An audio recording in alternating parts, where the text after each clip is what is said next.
Hi everyone, welcome back to DRS classes. Students, आज की इस क्लास में हम लोग डिस्कस करेंगे एक्सरसाइज 7C के क्वेश्चन नंबर 21 और क्वेश्चन नंबर 22 को। तो चलिए बच्चों, स्टार्ट करते हैं और पढ़ते हैं क्वेश्चन नंबर 21 कहता क्या है। उसने कहा है कि इस फिगर में जो बी ए है वो डी ई या ई डी के पैरेलल है और जो बी सी है वो ई एफ के पैरेलल है। तो आपको प्रूव करना है एंगल ए बी सी, ये एंगल प्लस एंगल DEF, ये एंगल, इन दोनों का सम बच्चों 180 डिग्री है। अब बच्चों इन दोनों में डायरेक्ट कोई रिलेशन दिया नहीं है, तो हम लोग सिंपली एक काम करेंगे, एक मीडिएटर डाल देंगे यहाँ पे, जैसा कि हम लोगों ने क्वेश्चन नंबर 20 में किया था। ठीक है, मीडिएटर के लिए हमने कंस्ट्रक्शन कर दिया। अब आप अच्छे से देख सकते हैं कि ये वाला जो एंगल है, ये ABC, इस वाले एंगल के साथ बच्चों करेस्पॉन्डिंग एंगल है कि नहीं है। इस वाले पॉइंट का नाम हमने दे दिया है G। ठीक है भाई, ये दोनों हो जाएंगे करस्पॉन्डिंग एंगल्स। इसमें इसका रिलेशन इससे, तो इन दोनों में रिलेशन आसानी से आ जाएगा। कैसे करना है जरा उस बात को समझिए। हम लोग सिंपली लिखते हैं पहले गिवन में क्या बात दी गई है यहाँ पर। तो कहा जा सकता है बी ए पैरेलल है ईडी के एंड बी सी पैरेलल है ई एफ के। लिख देंगे to prove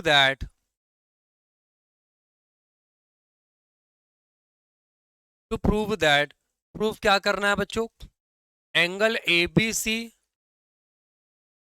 plus angle DEF plus angle DEF equals हो जाएगा बच्चों 180 डिग्री। ठीक है भाई, आते हैं हम लोग यहाँ पर कंस्ट्रक्शन में।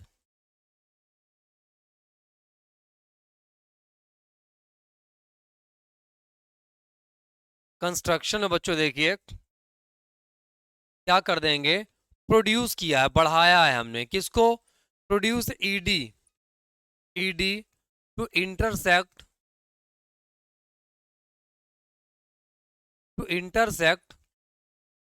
BC at G, to intersect BC at G। ठीक बच्चों, आते हैं अब जल्दी से प्रूफ पर।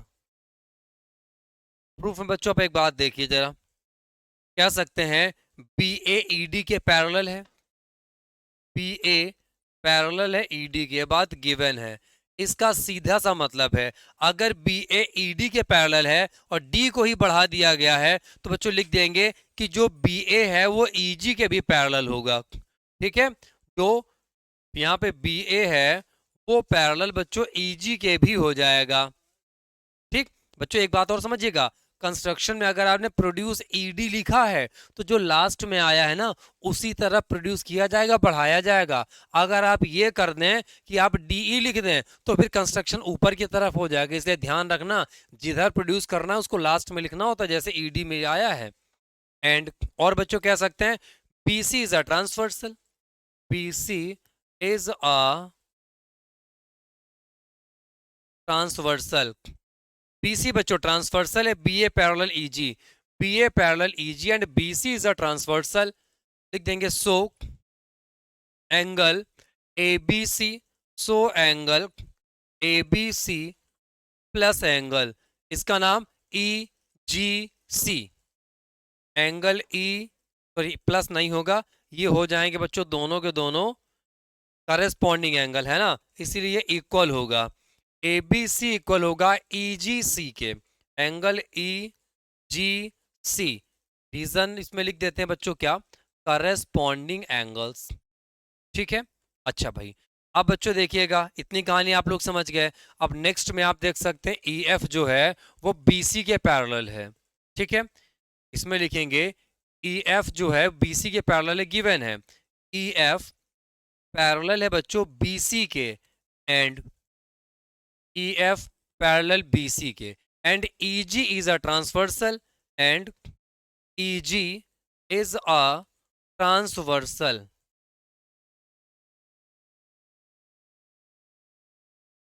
ये है बच्चों इसमें ट्रांसवर्सल।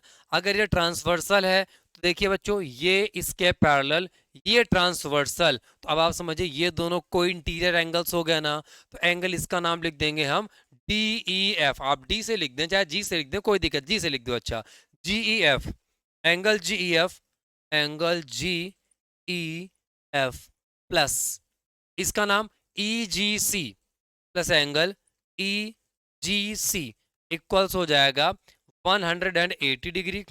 ये हो जाएगा को इंटीरियर एंगल्स। हो गया बच्चों। अब जीई एफ देखिए आप जीई एफ कहें या डीई एफ कहें बात सेम है, तो आप इसको लिख सकते हैं angle DE F plus EGC किसके इक्वल है बच्चों, एबीसी के इक्वल है, तो इसकी जगह लिख देंगे आप एबीसी। इक्वेशन में आ जाएगा 180 डिग्री, यहां लिख देंगे फ्रॉम इक्वेशन 1, फ्रॉम इक्वेशन 1। अच्छा भाई, तो ए बी सी यहां पर ले आइए, दिस इंप्लाइज दैट, सीधे सीधे बता दीजिए भाई कि जो ये A B C plus angle D E F equal हो जाएगा बच्चों 180 डिग्री। इस तरीके से बच्चों ये भी प्रूव हो चुका है। क्वेश्चन नंबर 22 में कह रहा है in the given figure M and N are two plane mirrors perpendicular to each other. Question ने कहा दो प्लेन मिरर हैं, एक का नाम है बच्चों एम, दूसरा है एन, तो ये हमने कह दिया एम, ये हो गया एन। दोनों प्लेन मिरर्स हैं, एक दूसरे के परपेंडिकुलर हैं, मतलब ये एंगल बच्चों डेफिनेटली 90 डिग्री होगा। अच्छा भाई, फिर show that the incident ray C ए, ये शो करना है कि जो इंसिडेंट रे सी ए है is parallel to the reflected ray B D, ये रिफ्लेक्टेड रे बी डी के पैरेलल है। अब बच्चों क्लास 8th में आप लोगों ने मिरर के बारे में पढ़ा होगा, है ना, उसी से रिलेटेड ये क्वेश्चन है। तो चलिए पहले हम आपको थोड़ा सा मिरर के बारे में पढ़ा दें। जैसे बच्चों मान लीजिए एक मिरर हो गया, ठीक, यहाँ पॉलिश कर दी गई है ऐसे, ठीक, पॉलिश पर अब मान लीजिए कोई एक रे आती है, यहां से कोई टॉर्च दिखाई जाती है, कोई लाइट आती है, तो इस तरीके बच्चों आई इस पर, ठीक, इस पॉइंट पे आके टकरा रही है। अब क्या होगा, कैसे यहां पे आके टकराएगी, ये बच्चों सीधे इस डायरेक्शन में रिफ्लेक्ट हो जाएगी, ये इधर से आ रही है, इधर रिफ्लेक्ट हो जाएगी, इसको कहते हैं बच्चों इंसिडेंट रे। ठीक है, शॉर्ट में बताएंगे, ज्यादा डिटेल में जाएंगे तो फालतू टाइम लग जाएगा। ये होती है बच्चों इंसिडेंट रे, ये जो रिफ्लेक्ट होके गई है तो जाहिर सी बात है इसका नाम हो जाएगा रिफ्लेक्टेड रे।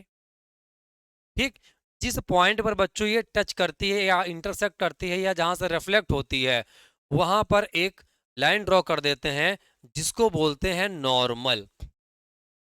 ठीक, इसको बोलते हैं बच्चों नॉर्मल, और नॉर्मल का मतलब है ये मिरर के सरफेस के साथ 90 डिग्री का एंगल बनाता है। कितना एंगल, 90 डिग्री का एंगल बना रहा है बच्चों, ये वाला एंगल कितना हो गया 90 डिग्री। तो अब आपको देखना है इस वाले एंगल की हमें जरूरत है, ये वाला एंगल और ये वाला एंगल, इस एंगल को बोलते हैं एंगल आई, ये होता है एंगल आर। इसका पूरा नाम होता है angle of, angle of incidence, angle of incidence, और ये एंगल होता है angle of reflection, angle of reflection. ठीक है भाई, अब समझिएगा, एंगल ऑफ इंसिडेंस और ये हो गया एंगल ऑफ रिफ्लेक्शन। इन दोनों में खास बात ये होती है बच्चों, अगर ये एंगल ऑफ इंसिडेंस की वैल्यू 30 डिग्री है, एंगल ऑफ रिफ्लेक्शन भी 30 डिग्री होगा, मतलब साफ है ये दोनों एंगल्स इक्वल होते हैं। और देखिए इसके साथ में ये वाला एंगल बच्चों, अगर आपसे कहा जाए ये एंगल कितना है, आप कहेंगे सर ये तो 90 डिग्री आपने बताया, क्योंकि नॉर्मल का मतलब होता है परपेंडिकुलर, और ये है बच्चों 90 डिग्री। तो आपको इस बात की जरूरत पड़ेगी कि अगर एक मिरर है तो उस पर एक नॉर्मल आएगा ही आएगा, ठीक है, और उससे जो एंगल ऑफ इंसिडेंस और एंगल ऑफ रिफ्लेक्शन बनेंगे वो दोनों के दोनों इक्वल होंगे। अब आप इतने का स्क्रीनशॉट ले लीजिए, फिर हम आगे बढ़ेंगे। ठीक है, ले लिया होगा, वीडियो पॉज करके ले लिया करिए स्क्रीनशॉट। अब हम इसको बच्चों हटाते हैं और अपने क्वेश्चन पर वापसी लौटते हैं। ठीक है भाई, अब आते हैं अपने क्वेश्चन पर वापसी। तो अब क्वेश्चन ने जो भी बात कही थी ये कंस्ट्रक्शन क्वेश्चन ने खुद करके दिया है, अगर ना देता तो आपको सिंपली काम करना पड़ता। ठीक है, आप जैसे इसको मिरर देख रहे थे, इंसिडेंट रे ऐसे थी, ऐसे जा रही थी, ऐसे आ गई है, तो बच्चों एक मिरर ये है ना, इस पर आपको परपेंडिकुलर ड्रॉ करना होता, इस पर भी आपको परपेंडिकुलर ड्रॉ करना होता, तो बच्चों ये डेफिनेटली 90 डिग्री आ जाता। समझ गए? ये बच्चों देखिए इधर से रे आ रही है ना, तो एंगल ऑफ इंसिडेंस, उधर की तरफ जा रही है एंगल ऑफ रिफ्लेक्शन। अब इस मिरर के लिए ये रे आ रही है तो ये एंगल ऑफ इंसिडेंस, और ये रे जा रही है एंगल ऑफ रिफ्लेक्शन। ठीक है भाई, चलिए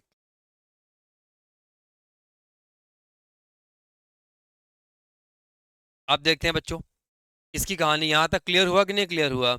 ये वाला एंगल भी आ चुका है यहाँ पर। अब चलिए वर्किंग हम लोग शुरू करते हैं। सबसे पहले आते हैं गिवन पे। गिवन क्या है? गिवन में हम लोग कह सकते हैं mirror M, mirror M and N are perpendicular.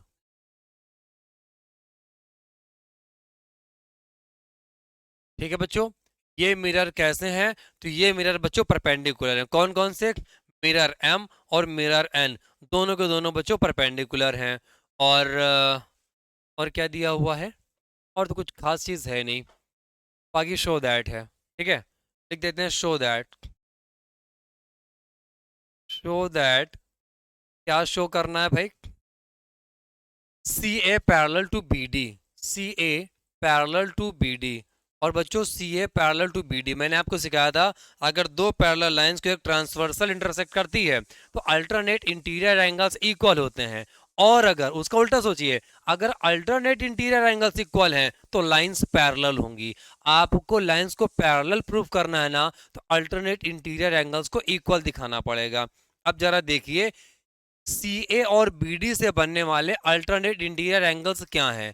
कभी कभार बच्चों अल्टरनेट इंटीरियर एंगल्स नहीं काम करते, जैसे यहाँ पर बन ही नहीं रहे, तो उसके लिए दूसरा एक रास्ता होता है को इंटीरियर एंगल्स के सम 180 डिग्री। ये सारी बातें मैंने आपको इंट्रोडक्शन क्लास में बताई हैं।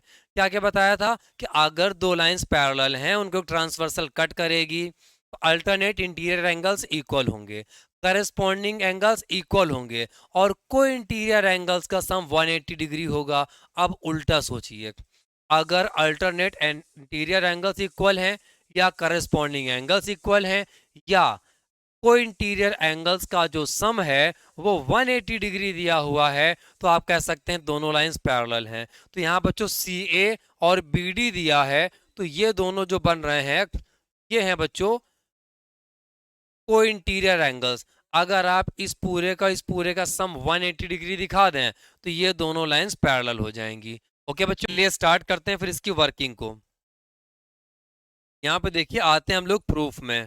कंस्ट्रक्शन, जैसे कंस्ट्रक्शन तो करना पड़ेगा, क्वेश्चन ने कंस्ट्रक्शन बोला नहीं है, है ना, लेकिन डायग्राम में उसने बना के दिया है, हम लोगों को तो लिखना पड़ेगा कंस्ट्रक्शन। ठीक है बच्चों, ये इसमें कंस्ट्रक्शन है। क्या किया है भाई इसमें? लिख देंगे ड्रॉ,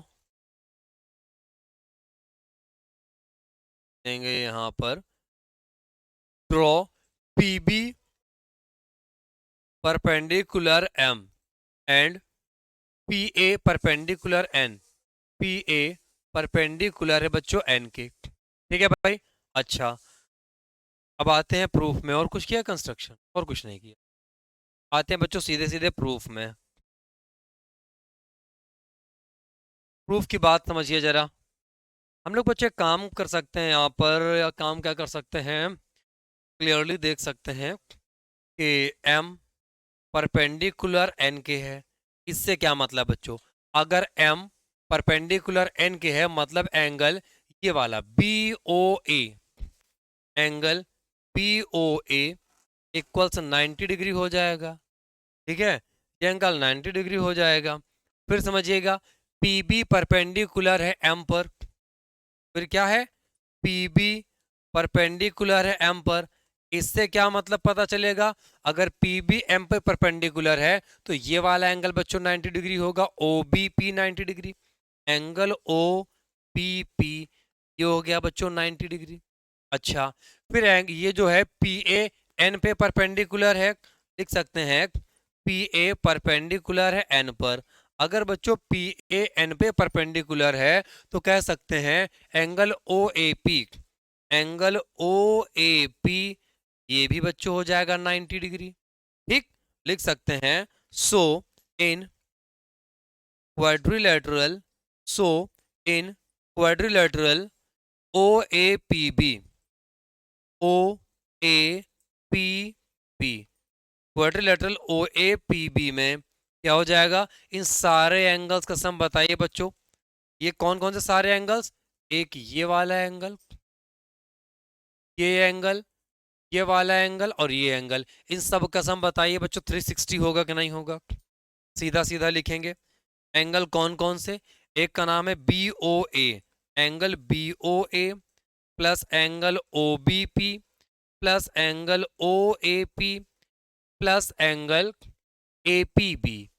चारों एंगल्स बच्चों लिख दिया, नाम आप देख सकते हैं। Equals 360 degree. ये भी 90 है, ये भी 90 हुआ, ये वाला भी बच्चों 90 डिग्री हो गया। Angle APB equals 360 degree. अब समझिए बच्चों, 9 3 जा 27, 270 आया, प्लस 270 उधर जाएगा, माइनस 270, सब्ट्रैक्ट आप कराओगे तो एंगल APB जो है वो 90 डिग्री आ जाएगा। समझ गए? ये वाला एंगल कितना आ गया? ये हो गया 90 डिग्री। ठीक है बच्चों, अब समझिएगा। इसको बच्चों हम शॉर्ट में करा सकते थे, 2-3 लाइनें कम हो जाती बस, लेकिन आपको क्लैरिटी के साथ समझना आता कि 90 डिग्री है। बेकार में आप इन चीज़ों को रटते रहते तो कोई मतलब ना होता। ठीक है, इसलिए मैंने पूरा प्रोसेस से बताया है कि आप लोग इसमें कहीं कंफ्यूज ना हो और आपको हर एक बात अच्छे से समझ में आती रहे। तो अब बच्चों ये 90 डिग्री आ चुका है, लिखेंगे। थोड़ा सा इसको साफ कर देते हैं तो क्लियरली विजिबल रहे आप लोगों को। अब इसको हटा दिया, इस पे आते हैं। ये है बच्चों 90 डिग्री। ठीक, अब आप देखिए राइट ट्रायंगल कौन सा? APB में लिख देते हैं हम लोग यहाँ पर, in triangle APB, in triangle APB। ठीक है, आपको पता है तीनों एंगल्स का सम 90 डिग्री होता है, सॉरी 180 डिग्री होता है। Angle 2 plus angle 3 plus 90 degree. क्या लिखेंगे? Angle 2 plus angle 3 plus 90 degree equals हो जाएगा, या आप इसको 90 डिग्री ना लिख के नाम लिख दिए इसका APB, एंगल APB इक्वल्स बच्चों हो जाएगा 180 डिग्री। रीजन आप लिख लीजिएगा क्या? The sum of angles in a triangle is 180 degree. तो angle 2 plus angle 3 plus 90 degree equals हो जाएगा बच्चों 180 डिग्री। प्लस 90 उधर जाएगा, माइनस 90 हो जाएगा। तो आप लिख सकते हो एंगल 2 प्लस एंगल 3 इक्वल्स, ये बच जाएगा बच्चों 90 डिग्री। अब आपसे हम जो बात कह रहे हैं उसको जरा समझने की कोशिश करिएगा। यहाँ पर कुछ चीज़ें आपको लिखनी पड़ेगी, वो हम आपको पहले लिखवा दें या अभी अभी लिखवा देंगे। ठीक है, कितना हो गया बच्चों? अब एक आप सिंपल सा काम करिएगा, आप इसमें दोनों साइड 2 से मल्टीप्लाई कराइए, क्योंकि बच्चों ये वाला एंगल देखिए आप, ये वाला एंगल और ये वाला एंगल, इन दोनों को अगर मिलाते हैं हम लोग, क्योंकि CABD के पैरेलल प्रूफ करना है, तो ये एंगल और प्लस ये एंगल 180 डिग्री लाना होगा ना। और 180 तब आएगा जब 90 का डबल करेंगे। तो चलिए बच्चों पूरे को हम 2 से मल्टीप्लाई कराते हैं। 2 से मल्टीप्लाई करा देंगे, angle 2 plus angle 3 equals 90 degree into 2। तो 2 एंगल 2, तो बच्चों लिख देंगे 2 टाइम्स एंगल 2 और ये 2 टाइम्स एंगल 3। अब बच्चों कुछ स्टेप हम बढ़ा रहे हैं कि आप लोगों को हम कायदे से समझा सकें, इसके लिए कुछ स्टेप्स हम यहाँ पर पढ़ाएंगे। अब क्या यहाँ पर अरेंजमेंट हो सकता है बच्चों? एक मिनट हम चेक करते हैं, अगर यहीं पे बन जाए तो ज़्यादा अच्छा है। अगले पेज में जाना पड़ा, थोड़ा सा समय और भी लगेगा और समझाने में मज़ा भी नहीं आएगी ज़्यादा। आपको उतना मैनेज करा दें जितना आपको दिखता भी रहे और हमें स्पेस मिल जाए। ठीक है भाई। अच्छा, इसके बाद कुछ चीज़ें हम गायब करते हैं यहाँ की, ये हमने दोनों गायब कर दी। और कितने स्टेप उठा लेते हैं, इतना तो एडजस्ट हो जाएगा ना। ये हो गया ऐसे, ये हो गया ऐसे, ये ले आया बच्चों हम इसको इधर। ठीक है, थोड़ा ज़्यादा छोटा हो गया क्या? ये हमने इसको और बढ़ा दिया, अब आपको थोड़ा सा और दिखने लगेगा अच्छे से। ठीक है, ये हमने इतना कर दिया एडजस्ट। अब इसको हम उठाकर यहाँ पर ले आ जाइए भाई। ये उठा के बच्चों हम इसको लेते आए यहाँ पर, थोड़ा सा स्पेस हमने यहाँ पर चुरा लिया ऐसे। ठीक है भाई। आ गया साइड पे, थोड़ा सा इसको और मैनेज कराते हैं, ये हो गया मैनेज। यहाँ तक क्लियर हो गया बच्चों? आगे देखिएगा, 2 टाइम्स एंगल 2 है ना, आप एक काम करिए, एंगल 2 प्लस एंगल 2 लिख दीजिए। अब आप कहेंगे सर ये करने की क्या जरूरत है, थोड़ा वेट करिए। एंगल 2 टाइम्स एंगल 3 का मतलब एंगल 3 प्लस एंगल 3 इक्वल्स बच्चों 180 डिग्री हो जाएगा। अब आपको मैंने एक बात बताई थी, कौन सी बात बताई थी, तो यहाँ लिखेंगे, फ्रॉम लॉ ऑफ रिफ्लेक्शन, जो भी मैंने बताई थी ना इसके पहले, लॉ ऑफ रिफ्लेक्शन से क्या हो जाएगा, एंगल 1 एंगल 2 के इक्वल होगा, एंगल 1 इक्वल होगा एंगल 2 के, और एंगल 3 इक्वल होगा एंगल 4 के। ये बात मैंने बच्चों पहले ही बता दी थी, इक्वल होगा ना। अब आप सोचेंगे हम कर क्यों रहे हैं, तो बच्चों उसका लॉजिक अभी आपको मिलने वाला है, देखिएगा जरा। आपको अगर ये पूरा प्लस ये पूरा चाहिए तो आपको क्या लाना पड़ेगा, angle 1 plus angle 2 plus angle 3 plus angle 4 plus 180 लाना पड़ेगा कि नहीं लाना पड़ेगा। मतलब आपको 1 भी चाहिए, 2 भी चाहिए, 3 भी चाहिए, 4 भी चाहिए। जब ये चारों एंगल्स आएंगे तब बताइए पूरा प्रूव होगा कि नहीं होगा। इसीलिए मैंने काम किया है। देखिए एंगल 2 जो लिखा हुआ है ना, हमें पता है एंगल 2 किसके इक्वल है, एंगल 1 के। इसकी जगह लिख देंगे एंगल 1, ये आ गया एंगल 2, इसको हमने एडजस्ट कर दिया प्लस। एंगल 3 अपने को चाहिए ना, बचा के रखिए प्लस। एंगल 3 की इक्वल इक्वल है बच्चों एंगल 4 के, इक्वल्स हो जाएगा 180 डिग्री। अब 1 2 को मिलाइए, जब बच्चों 1 और 2 को मिलाएंगे तो एंगल बनेगा C A B, angle C A B बनेगा प्लस। इस पे आइए 3 प्लस 4, 3 प्लस 4 को मिलाएंगे तो डी बी ए, एंगल बनेगा डी बी ए इक्वल्स हो जाएगा बच्चों 180 डिग्री। आ गया कि नहीं आ गया। लेकिन बच्चों सी ए बी और डी बी ए, ये वाला प्लस पूरा ये वाला, ये को इंटीरियर एंगल्स हैं। लिख देंगे बट दे आर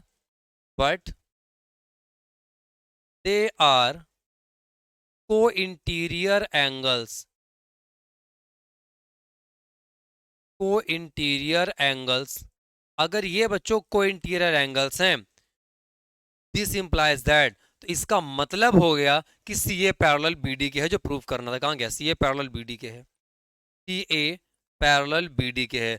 अब ये बच्चों जो इस लेवल वाले क्वेश्चन होते हैं, थोड़े से स्पेशल टाइप वाले, ये उन्हीं बच्चों को आते हैं जिन्होंने कायदे से प्रैक्टिस करी है। आप सोचे कि हल्की फुल्की प्रैक्टिस करके ऐसे क्वेश्चंस लगा लें, तो फिर बच्चे बाद में ये कहते हैं सर प्रूविंग वाले क्वेश्चन हार्ड होते हैं। बच्चा हार्ड हार्ड कुछ नहीं होते, बस आपकी प्रैक्टिस वीक होती है, समझ रहे हैं। हार्ड वो बिल्कुल नहीं होते, बस आपकी प्रैक्टिस वीक होती है। अगर आप प्रैक्टिस ढंग से कर लें तो टेंशन वाली कोई बात ही नहीं है। ठीक है बच्चों, तो चलिए भाई इस क्लास में फिर हम लोग इतना ही रखते हैं। बाकी अगर कोई कहीं पे प्रॉब्लम हो तो आप हमें कमेंट सेक्शन में ज़रूर बताइएगा। अभी चलते हैं, फिर मिलते हैं आपसे नेक्स्ट क्लास में। तब तक के लिए जय हिंद everyone and bye bye everyone.